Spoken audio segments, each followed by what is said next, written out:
안녕하세요 여러분, 이신동입니다. 반갑습니다. 많은 관심 가져주셔서 늘 감사드립니다. 오늘은 제가 이런 말씀을 가지고 같이 얘기해 보려고 합니다. 어떤 말씀이냐면 지난번에 한번 다뤘는데요. 미국의 초등교사들이 영재를 관찰 추천하는 7가지 기준 두 번째입니다. 지난번에 제가 1회에서는요 7가지 중에서 4가지를 다뤘고요. 오늘은 3가지, 나머지 3가지를 다뤄보도록 그렇게 하겠습니다.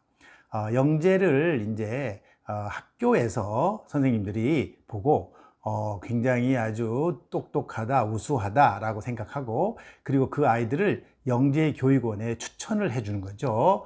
보통 미국에는 선생님들이 추천하면 대부분 다 영재교육센터에서 받아주게끔 되어 있어요. 대부분 보면 양식에 의해서 작성을 해가지고 선생님들이 관찰을 해서 추천을 하는 방식이죠.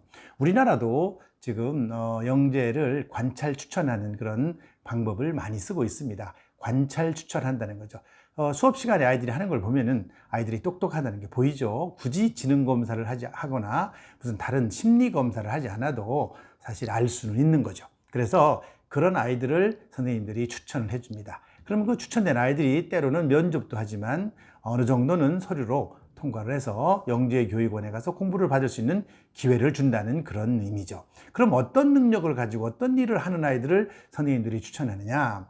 한국에도 기준이 있지만 주로 제가 한국 기준을 말씀드리는 것보다는 미국에 있는 기준을 말씀드리겠어요. 한국 거를 직접 말씀을 드리면은 조금 어려운 점들이 있을 것 같아서요. 제가 미국 얘기를 주로 합니다. 그래서 한국에도 이런 기준을 만들 때 미국 거를 대부분 참조해서 만들고 있습니다.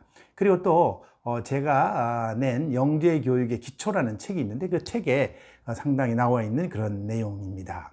자, 3가지로 오늘 말씀드릴 텐데요. 어떤 능력을 가지고 어떤 일을 주로 하는 아이들을 영재교사가 주로 추천을 하느냐 하는 그런 얘기죠.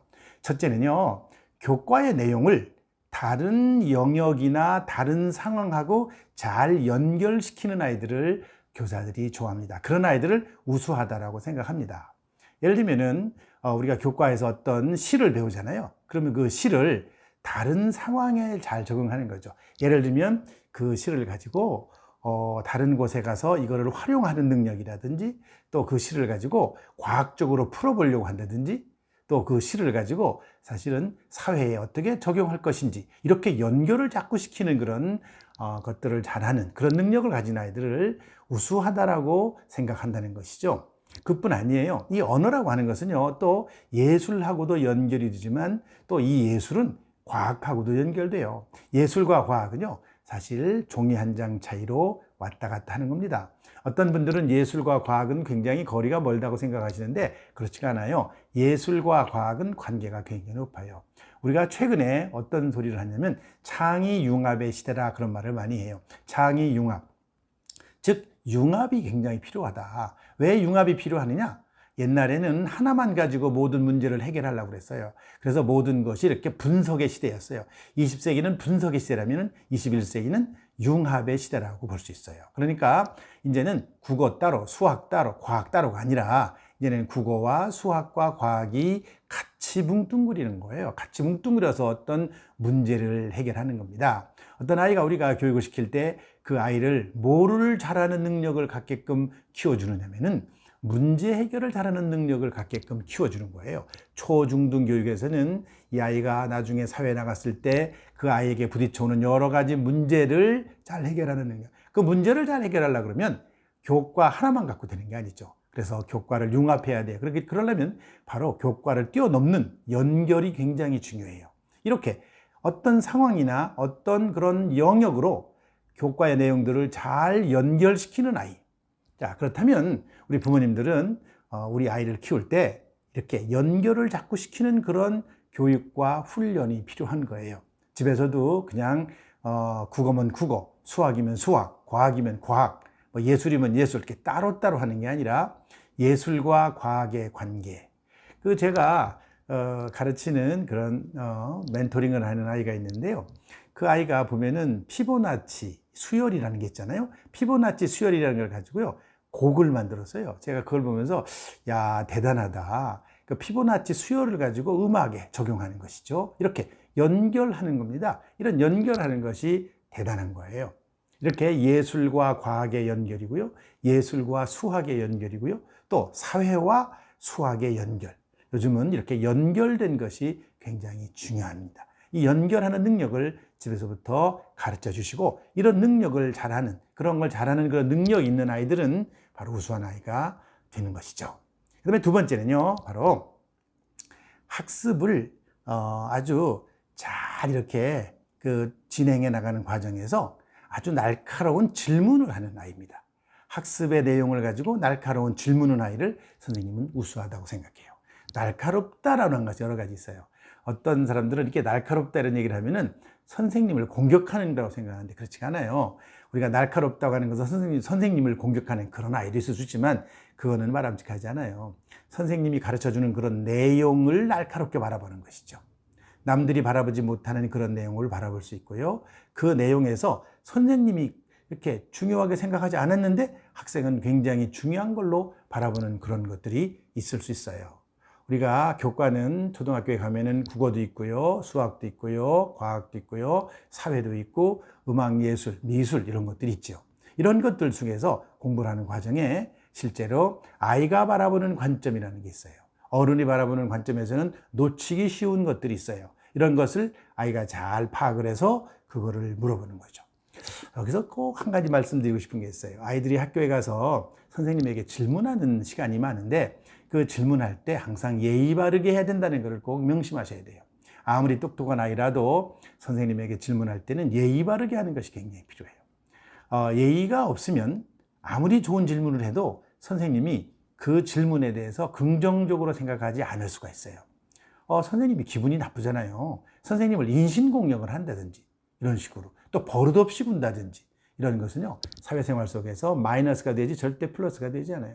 그런데 상당히 우수한 아이들 중에는 선생님을 공격한다든지 선생님의 인신공격을 한다든지 선생님이 그것도 몰라요? 이런 식으로 말하는 거죠. 굉장히 버릇없이 그러는 거예요. 그러면 그것이 선생님이 들었을 때 당장은 선생님은 뭐라고 그러지 않겠죠. 그렇지만 그 아이에 대해서 부정적으로 생각할 가능성이 높아요. 그렇기 때문에 아이들이 선생님에게 질문할 때는 항상 예의 바르게 질문하고, 그리고 질문을 너무 많이 했을 때 어떤 문제가 생기냐면요, 질문을 너무 많이 하면 선생님이 진도를 나갈 수가 없어요.